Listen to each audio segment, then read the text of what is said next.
থানাৰ আৰক্ষীয়ে টকা খাইছে বাবেই হয়তো মোৰ সন্তানে ন্যায় নাপালে। থানায় টকা খাইছে, থানায় টকা খোৱাৰ বিনিময়ত হয়তো তেওঁলোক স্মাগলাৰ হয়, থানাত কমিশ্যন দিয়ে, সেইকাৰণে আজি তেওঁলোকক এৰেষ্ট কৰা নাই। গণপ্ৰহাৰ নে নলবাৰী সদৰ আৰক্ষীৰ অত্যাচাৰত মৃত্যু হ'ল বিবেক গুপ্তাৰ। কোনোবাই মোক গুলি মাৰে, কোনোবাই মোক কিবা মাৰে মাৰক, কিন্তু মই কি হেৰুৱাইছোঁ, মই জানো। কি হৈছিল 16 জুনৰ সেই দিনটোত? 16 জুন 2026 বিবেক গুপ্তা নামৰ এগৰাকী ব্যক্তিয়ে নিজৰ পাবলগীয়া ধন বিচাৰি মাধৱ দাসৰ ঘৰলৈ যায়।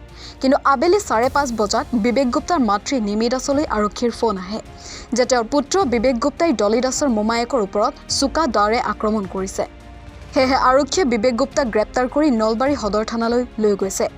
আৰক্ষী থানালৈ গৈ নিমি দাসে দেখে যে তেওঁৰ পুত্ৰ বিবেক গুপ্তা গুৰুতৰভাৱে আহত হৈছে। যদিও আৰক্ষীয়ে বিবেক গুপ্তাক চিকিৎসালয়ত ভৰ্তি কৰাৰ পৰিৱৰ্তে আৰক্ষী থানাৰ বাহিৰতে ৰাখি থয়।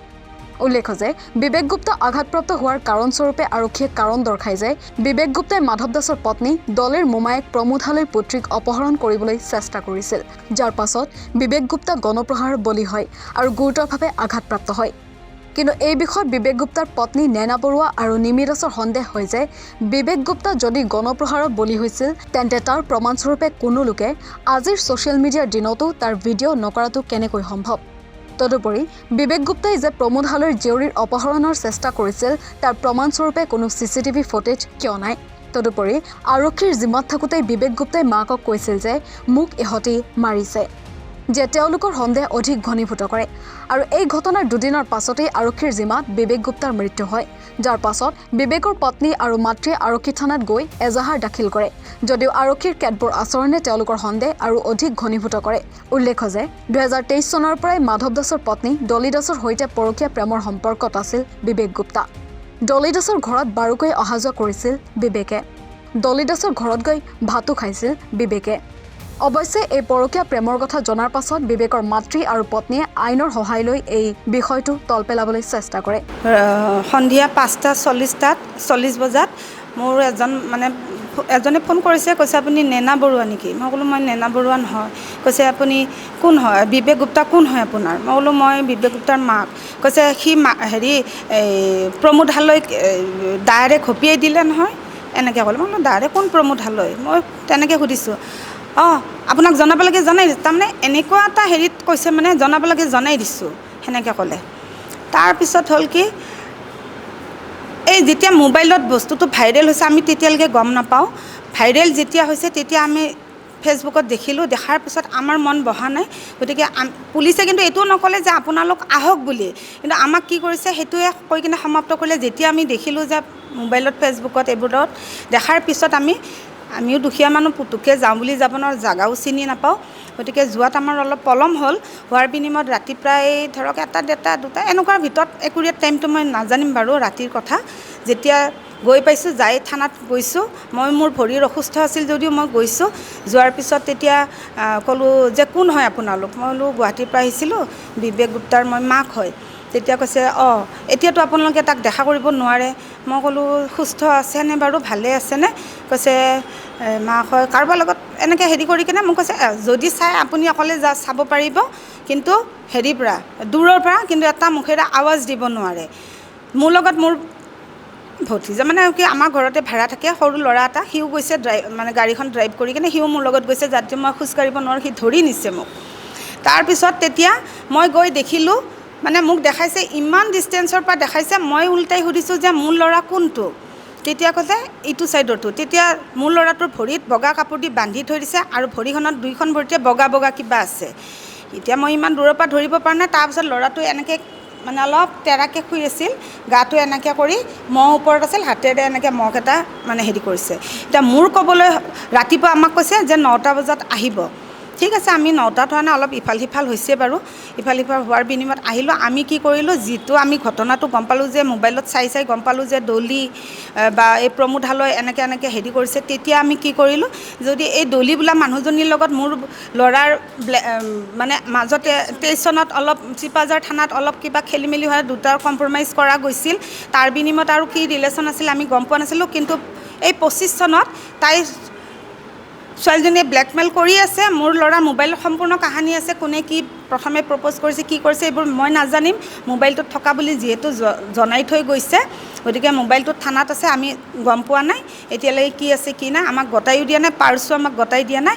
তাৰপিছৰ কাহানীটো হ'ল, যেতিয়া আমি থানাত সেইকেইজন মানুহৰ ওপৰত যিহেতু আমি কেছ দিবলৈ গ'লোঁ, যাওঁতে পুলিচে আমাক ইমান মিছবিহেভ কৰিছে, ফাল্টু বুলি মেনশ্যন কৰিছে।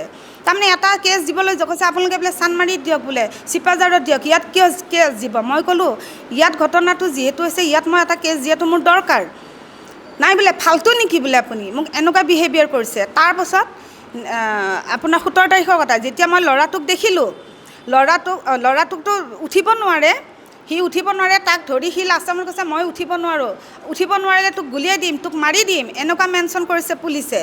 কিন্তু থানাৰ ভিতৰতে সেইটো ঘটনা। তাৰপাছত কেইজনমানে দাঙি তাৰ ভৰি দেখি চুচৰি কৈ তাক গাড়ীত উঠাই মেডিকেল নিছে। তাৰপাছত মেডিকেলৰ পৰা আমাক আৰু ওপৰ মহলাত মাতিলে, মোকে আৰু তাইকে পুলিচ এজনে, নাম চাম মই নাজানো বাৰু, ইয়াত চাইন যদি আছে মই গম নাপাওঁ। তাৰপাছত মোক কৈছে চাইন কৰক। মই বোলো চাইন কিহত ছাৰ, কি লিখা আছে? কৈছে নাই একো নাই, ল'ৰাটোক যে জেলত পঠিয়াম তাৰ বাবে এটা কপি আপোনালোকক দিম, চিন্তা কৰিব নালাগে। সেই বুলি কয় লগে লগে আৰু কৈছে আহক আপোনাৰ ল'ৰাটোক জেলত পঠিয়াই দিম না, অলপমান চাই লওকহি। এই বুলি কয় নামি আহোঁ, যে ল'ৰাটো গাড়ীত আছে, সি ল'ৰাটো তাৰমানে এই মুখেৰে লেল আৰু বিষ পানী ওলাই আছে, তাৰ অৱস্থাটো বেয়া। গতিকে সি কথা ক'ব, খালি লাষ্টত এটা মোক কৈছে যে মা মোক ইহঁতি বেয়া মাৰিছে। এতিয়া কোনে বেয়া মাৰিছে সেইটো সি মোক ক'বলৈ ন, কাৰণ বাৰ দৰ্জাখন বন্ধ কৰি দিয়ে। পুলিচে কথা পাতিবলৈ বাৰু দিয়া নাই আমাক। পানী খাম কৈছে, পানীও দিলোঁ, একটোপ সি পানী খালে, নিজে বটলটো হেৰি কৰা গৈছে, পানী খাইছে নিজে। গতিকে কোৰ্টলৈ নিয়া বুলি কৈছে। মই এটাই প্ৰশ্ন কৰিছোঁ যে ইমান অসুস্থ, মই কৈছোঁ পুলিচক যে এইজনক হস্পিটেলত দিব লাগে, ই এনেকুৱা অৱস্থাত থাকিব, মানে এনেকৈ ৰখা নহয়। নাই ডক্টৰে কৈছে ফিটেড, একো নাই তাৰ, সি সম্পূৰ্ণ সুস্থ। কোৰ্টত নিছে, কোৰ্টতো মই জানিব পৰা মতে, যদিও মই ভৰিৰ কাৰণে মই ভিতৰলৈ সোমাব নোৱাৰিলোঁ, জানামতে তাক ধৰি কোৰ্টত নিছে। এতিয়া মেজিষ্ট্ৰেটে আমাৰ উকিলে কিবা হেৰি কৰি দিছে হস্পিটেলত ট্ৰিটমেণ্ট কৰাৰ কাৰণে, কিন্তু থানা বা জেলত যদি নিছে, জেলেও এইখিনি গাফিলতি কৰিছে। কাৰণটো কি? দোষী হয় বাৰু মানিলোঁ, মোৰ ল'ৰা কিডনেপাৰ বুলি মানিলোঁ। যদি কিডনেপাৰ হয় নে নহয় সেইটো প্ৰমাণ নকৰাকৈ ল'ৰাজনক মাৰি দিয়া উচিত আছিল নেকি? আৰু যিটো ঘটনা আমি জানো যে দলি দাসৰ প্ৰমোদ হালৈ মামায়েক হয়, গতিকে মামায়েকৰ ছোৱালীজনীকে কিডনেপ কৰিব পাৰিলে নেকি, বা বেলেগ বাচ্চাক কিডনেপ কৰিব নোৱাৰিলে নেকি? যে মোৰ ল'ৰাই টকাৰ সংক্ৰান্তত পাবলগীয়া ধন বিচাৰি যোৱাৰ বিনিময়ত দলিৰ লগত আগে পিছে সেইখন ঘৰত, মামায়েকৰ ঘৰত, প্ৰমোদ হালৈৰ ঘৰত গৈ ভাত পানী খাই আহিছে। তাৰ বিনিময়ত মাতি নি কিনে আজি ঘৰৰ ভিতৰত মাৰি নি, যদি পাব্লিকে মাৰিছে পাব্লিকৰ ফুটেজ এটা থাকিব লাগে যে পাব্লিকে মাৰিছে। কিন্তু ফুটেজত কি আহিছে যে ল'ৰাটোক পেলাই থৈ দিছে, পুলিচ মাতিছে, মিডিয়া মাতিছে, ডাইৰেক্ট দাঙি গাড়ীত দলিয়াই দিছে। সেইটো কি? যদি দোষী হয় আইনে ব্যৱস্থা কৰিব, কিন্তু থানাই কিয় গাফিলতি কৰিলে, জেলে কিয় গাফিলতি কৰিলে, আৰু মাৰি পেলোৱা অধিকাৰ ক'ত পালে? আৰু মোৰ ল'ৰা কোনো ধৰণৰ বেমাৰী নাছিল, হৃষ্টপুষ্ট ল'ৰা। যদি তাৰ কিবা বেমাৰ থাকিলে হয়, মই ক'লোঁ হয় যে সি এটা বেমাৰী ল'ৰা, কোনোবাই 1 লাখ দিলে, 200 দিলে মৰি গ'ল। গতিকে সেইটোতো সম্পূৰ্ণভাৱে ভুল কৰিছে। এইটো আজি আমি কেছটো দিলোঁ, পিছত কেছটো 17 তাৰিখৰ ঘটনা সেইটো গ'ল, থানাই কেছ নাৰাখিলে। আহিছোঁ, আহি আকৌ 17 তাৰিখে মাতিলে, মাতাৰ পিছত ৰাতি মাতিলে, হস্পিটেলত আনিছোঁ, ফ্ৰেকচাৰ হৈছে, ফ্ৰেকচাৰ হৈ বেণ্ডেজ কৰা বুলি কৈছে, যে ভৰিখন ফ্ৰেকচাৰ হৈছে, বেণ্ডেজ কৰি আহিছোঁ। আপোনালোক আহি আধাৰ পৰা কৈছে আপোনালোক যাওক উভতি, আমি তাক জেললৈ লৈ লৈছোঁ, কালি আহিব 18 তাৰিখে মানে মাতিছে। আকৌ আমি ফিৰি আহিলোঁ, আকৌ জেলৰ পৰা ফোন আহিছে যে আপোনাৰ ল'ৰাটো বাইদেউ হেৰি মানে সুধিছে যে মাথাৰ কিবা চাইক্ৰেটিছ প্ৰব্লেম আছিল নেকি? মই বোলো নাই চাইক্ৰেটিছ প্ৰব্লেম, মোৰ ল'ৰা চাইক্ৰেটিছ প্ৰব্লেম হ'বই নোৱাৰে। তাৰপিছত কৈছে ড্ৰাগছ খাইছিল নেকি? মই বোলো ড্ৰাগছো নাখায় মোৰ ল'ৰাই, এটা ইনজেকশ্যন ল'লে, এটা জ্বৰৰ টেবলেট নাখায়, কেতিয়াবা বিড়ি বা চিগাৰেট খায়, কাৰণ এটা ডেকা ল'ৰা হিচাপে খাব পাৰে, একো ডাঙৰ কথা নহয়। তাৰপাছত হ'ল কি কথাটো, আপোনাৰ আকৌ এজনে কৈছে যে হেৰি আপোনাক জেলৰ ডক্টৰে ফোন কৰিব। এতিয়া জেলৰে ডক্টৰ নে কোনোবা আম আদমি মই নাজানো, লগে লগে ফোনটো আহিছে, বাইদেউ আপোনাৰ ল'ৰাটোৰ চাইক্ৰেটিছ প্ৰব্লেম। হ'লো চাইক্ৰেটিছ প্ৰব্লেম মোৰ ল'ৰা নহয়, কাৰণ ল'ৰা এখনে ঘৰ চলাই আছে, তাৰ সংসাৰ আছে, গতিকে সি চাইক্ৰেটিছ কেনেকৈ হ'ব? আৰু হ'বই নহয়, মোৰ ল'ৰা বহুত ব্ৰেইনী ল'ৰা, সেইটোও মই জানো ভালদৰে, গতিকে সি নহয়। কৈছে এটা কাম কৰিবচোন, ৰাতিপুৱা আহিব, কাপোৰ লৈ আহিব আৰু কলগেট ব্ৰাছ লৈ আহিব। তাৰপাছত আমি ৰাতিপুৱা গৈছোঁ, যাই হস্পিটেলত আনিছে, হস্পিটেলত আমাক ফোন কৰিয়ে আছে আপোনাৰ ল'ৰাটো আহক, আপোনালোকে সোনকালে আহক, কাপোৰ লৈ আহক, কলগেট ব্ৰাছ লৈ আহক। মই বোলো ল'ৰাটো ভাল তেতিয়ালৈকে আমাক জনোৱা নাই যে ল'ৰাজন ঢুকাইছে বুলি আমাক খালি কৈছে আপোনালোকে সোনকালে আহক আমি গৈয়ে আছোঁ আল্টিমেট ফোন আহিয়ে আছে খালি কৈছে যে আহক আহক সোনকালে মই বোলো ভালে আছে অঁ আছে ভৰিত প্লাষ্টাৰ থকা বুলি কৈছে কিন্তু ডেড বডি টাইমত আমি তাৰ প্লাষ্টাৰ দেখা নাই ফাৰ্ষ্ট কথা যদি প্লাষ্টাৰ কৰিছিল ৰাতি প্লাষ্টাৰটো আমি দেখা নাই যদি কৰিছে সেইটোও নাজানো কিন্তু আমি দেখা নাই চকুৰে তাৰপিছত এতিয়া মোৰ কথাটো হ'ল যদি দোষী হয় সি আইনে ব্যৱস্থা ল'ব এনেকৈ মডেল পুলিচ কৰা বা এই ধৰণৰ যিসকল ব্যৱসায়ী বুলি ক'ম এইবিলাক হ'ল কিডনেপাৰ ডলি দাস মাধৱ দাস আৰু প্ৰমোদ হালৈ এইবিলাক সম্ভৱ সিহঁতি স্মাগলাৰ হয় সিহঁতি কিডনেপাৰ হয় থানাক টকা দি থৈছে সেইকাৰণে থানাই আমি দিয়া কেছৰ ওপৰত মোৰ ল'ৰা মৰি গ'ল কিন্তু তেওঁলোকে আজিলৈকে সেই পাৰ্চনকেইটাক এৰেষ্ট কৰা নাই কাৰণ কিয় মুকলি আকাশৰ তলত ঘূৰি আছে কাৰণ কিয় গতিকে মই এইটোৰ ওপৰত মই আপোনালোক সকলো মিডিয়াৰ অনুৰোধ জনাইছোঁ লগতে মই নলবাৰীৰ কথা কওঁতে মোৰ ভাগৰ লাগে জয়ন্ত মল্ল বৰুৱা ডাঙৰীয়াক মই অনুৰোধ কৰাইছোঁ গতিকে এই কেছটোৰ সম্পৰ্কে অকণমান চালিজাৰি চাই লগতে ডক্টৰ হেমন্ত বিশ্ব শৰ্মাক ডাঙৰীয়াকো মই অনুৰোধ জনাইছোঁ যে এইটো অলপমান কেছ ভালদৰে আপোনালোকে চালিজাৰি চাই দোষীক শাস্তি দিয়াৰ বাবে ব্যৱস্থা কৰক আৰু মোৰ দৰে এটা ল'ৰা মোৰ আছিল মাত্ৰ গতিকে মোৰ ল'ৰা বুকৰ পৰা কাঢ়ি নিছে গতিকে এনেকুৱা ছোৱালী বা এনেকুৱা ডলি দাস বা এনেকুৱা প্ৰমোদ হালৈ বহুত ধৰণৰ আৰু মোৰ ল'ৰাক মাৰি নিছে অইন বেলেগ ল'ৰাকো তেনেকৈ মাৰি নিব গতিকে এইবিলাক মানুহৰ পৰা সদায় সতৰ্ক হৈ থাকিব মই ডেকা ল'ৰাবিলাককো সাৱধান কৰি দিছোঁ লগতে তেওঁলোকক এইটোৱে অনুৰোধ কৰিছোঁ যেন দোষীক শাস্তি দিয়ক আৰু থানাই কিয় অৱহেলা কৰে আজিৰ তাৰিখলৈকে তেওঁলোকক এৰেষ্ট কিয় কৰা নাই সেইটো মোক লাগে আৰু আপোনালোকে এইটো বিচাৰ কৰিব গতিকে আমি দুখীয়া কাৰণে আজি এইটো কাম কৰিছে নেকি যে থানাই টকা খাই থৈছে আৰু তেওঁলোকক এৰেষ্ট কৰা নাই কাৰণটো কি মোৰ আজি দেৰি হৈছে মোৰ ল'ৰাৰ ক্ৰিয়াকৰ্ম কৰাৰ বাবদ মই পৰহি মোৰ শেষ হৈছে কৰ্ম গতিকে মই আজি ওলাই আহিছোঁ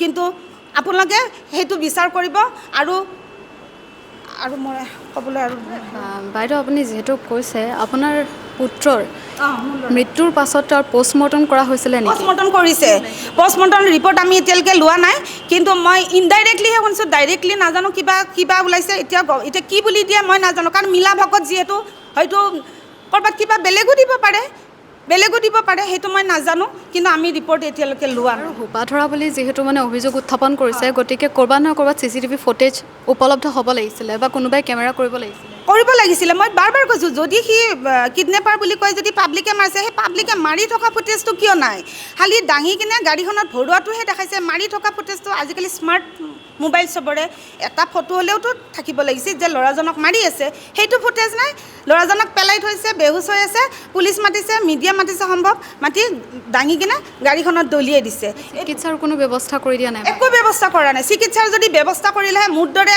মোৰ ল'ৰাৰ নিচিনা বহুত শক্তিশালী ল'ৰা হয় তাৰ মই জানো সি যিহেতু বেমাৰ আজাৰ একো নাই সি অলপ হৃষ্টপুষ্ট ল'ৰা গতিকে সি আজি এনেকৈ নমৰিলে হয় গতিকে চিকিৎসা কৰিলে মোৰ ল'ৰা বাচিলে হয় বুলি মই 100% গেৰেণ্টি দি কওঁ কিন্তু চিকিৎসা গাফিলতিৰ বাবে ল'ৰা হেৰুৱাব লগা হৈছে আৰু এইটো গাফিলতি থানাই কৰিছে জেলে কৰিছে আৰু এই পাব্লিকৰ মাৰত নে কিহত সেইবোৰ তেওঁলোকে জানিব গতিকে মই পাব্লিক যদি কোনোবাই মাৰিছে তেওঁলোককো ধৰক পুলিচে যদি মাৰি শেষ কৰিছে তেওঁলোকৰো বিহিত ব্যৱস্থা কৰক আৰু এই এনেকুৱা এজন উঠিব নোৱাৰা মানুহে কেনেকৈ জেলত দিলে সেইটো আপোনালোকে তিনিগৰাকী ব্যক্তিৰ নাম আপুনি খুব সঘনাই লৈ আছে যে প্ৰমোদ হালৈ আৰু ডলি কি নামটো ডলি দাস আৰু মাধৱ দাস এই তিনিগৰাকী ব্যক্তিৰ মাজৰ সম্পৰ্কটো কেনেকুৱা ডলি দাস হ'ল মূল অভিযুক্তা বুলিয়ে ক'লে ভুল হয় প্ৰেমিকা বুলি ক'ম তাইক মই এতিয়া বেয়া নাপাব আপোনালোকে মই প্ৰেমিকা বুলিয়ে ক'ম তাইৰ কাৰণে এইখিনি ঘটনা মোৰ ল'ৰাক হেৰুৱালোঁ মাধৱ দাস হ'ল ডলি দাসৰ হাজবেণ্ড হয়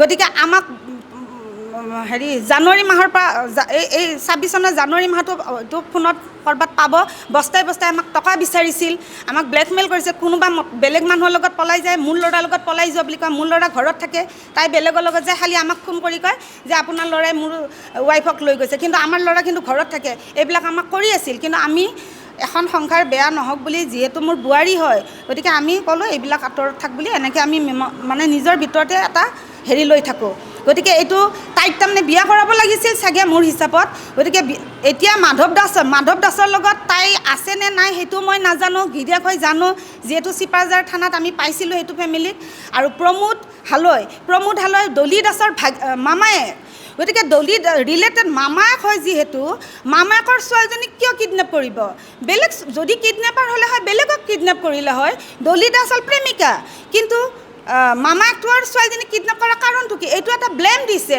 তাৰমানে মোৰ ল'ৰাৰ পৰা তেওঁলোকে টকা পইচা লৈছে লৈ ল'ৰাই টকা বিচাৰাৰ বিনিময়ত হয়তো মাতিছিল মাতাৰ পিছত ঘৰৰ ভিতৰতে বা ক'ৰবাত তেনেকৈ মাৰি ধৰি কিনে পঠিয়াই উল্টাই কিডনেপ বুলি সজাই দিছে গতিকে মোৰ ল'ৰা কিডনেপাৰ নহয় দলি দাসক যিহেতু কিডনেপ কৰিছে বুলি অভিযোগ দলি দাসক কিডনেপ কৰা নাই কাক দলি দাসৰ মামায়েক প্ৰমোদ হালৈৰ সৰু বাচ্চাটোক কিডনেপ কৰা বুলি কৈছে তেখেতৰ গাত কিবা ধৰণৰ জখমৰ চিন আছে নেকি যে যিয়ে প্ৰমাণ কৰিব পাৰিব যে তেখেতে সঁচাকৈ কিডনেপ কৰিছে সেইটো মই আপোনাক আমি তাৰমানে মোবাইলতহে দেখা পাইছোঁ প্ৰথমে একো নাছিল পিছত ক'লে কি বোলে আমি মোবাইলত চোৱা অনুপাতে দিয়ক পিছত এটা বেণ্ডেজ লগাই কৈছে 3টা চিলাই পৰিছে কিন্তু সঠিক প্ৰথম অৱস্থাত কিন্তু নাই প্ৰথম অৱস্থাত প্ৰমোদ হালৈয়ে বিবেক গুপ্তাক চিনিয়ে নাপায় খোপা ধৰা বুলি ক'লে তাৰপাছত ক'লে মোৰ বাচ্চাক কিডনেপ কৰা বুলি ক'লে গতিকে সেই যে চিলাই যে কৰা বুলি যে কৈছে প্ৰথমে নাই তেওঁ তাত প্ৰথমে ক'লে স্কুটিত নিয়া বুলি ছেকেণ্ডলি ক'লে চাইকেলত নিয়া বুলি প্ৰতিটো কথা আপোনালোকে ফুটেজবিলাক চালে গম পাব প্ৰতিটো কথাই মিছা কৈছে গতিকে কিডনেপাৰ সজোৱাটো তেওঁলোকৰে ষড়যন্ত্ৰ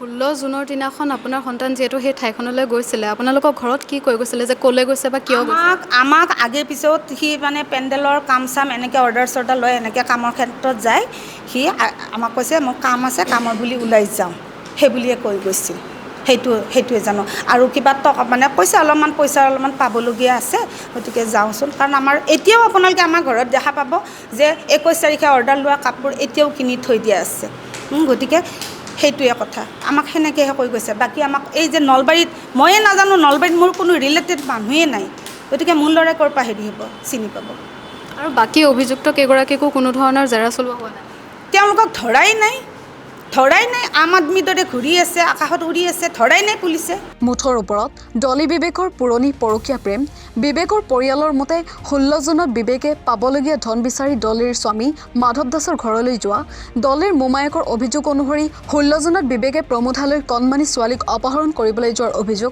আৰক্ষীৰ মতে বিবেক গণপ্ৰহাৰৰ বলি হোৱা কিন্তু সেই গণপ্ৰহাৰৰ কোনো CCTV ফুটেজ নথকা বা কোনো লোকে তাৰ ভিডিঅ' নকৰা আৰু আটাইতকৈ গুৰুত্বপূৰ্ণ যে মৃত বিবেকৰ পৰিয়ালে ডলি দাস মাধৱ দাস আৰু প্ৰমোদ হালৈৰ ওপৰত এজাহাৰ দাখিল কৰাৰ পাছতো কোনো আইনী ব্যৱস্থা নোলোৱা এই সমগ্ৰ ঘটনাক্ৰমক লৈ বহুতো প্ৰশ্ন উত্থাপন হৈছে উল্লেখ যে এই সমগ্ৰ ঘটনা সন্দৰ্ভত নলবাৰী সদৰ আৰক্ষী থানাৰ ভাৰপ্ৰাপ্ত আৰক্ষী বিষয়া তপন চন্দ্ৰ কলিতা আৰু আৰক্ষী অধীক্ষক বিবেকানন্দ দাসৰ পৰা সবিশেষ জানিবৰ বাবে নৰ্থ ইষ্ট নাও তৰফৰ পৰা ফোনযোগে যোগাযোগ কৰাৰ চেষ্টা কৰা হৈছিল যদিও নলবাৰী আৰক্ষীৰ তৰফৰ পৰা কোনো প্ৰতিক্ৰিয়া পোৱা নগ'ল গতিকে বিবেক গুপ্তাৰ নামৰ ব্যক্তিগৰাকীৰ আকস্মিক মৃত্যুক লৈ এতিয়া বহুতো নজনা দিশ আছে যিসমূহ এতিয়াও উন্মোচন হ'বলৈ বাকী আছে ভিডিঅ' জাৰ্নেলিষ্ট ৰিচাৰ্ড বৰ্মনৰ সৈতে আৰ্মিন চৌতানাৰ প্ৰতিবেদন নৰ্থ ইষ্ট নাও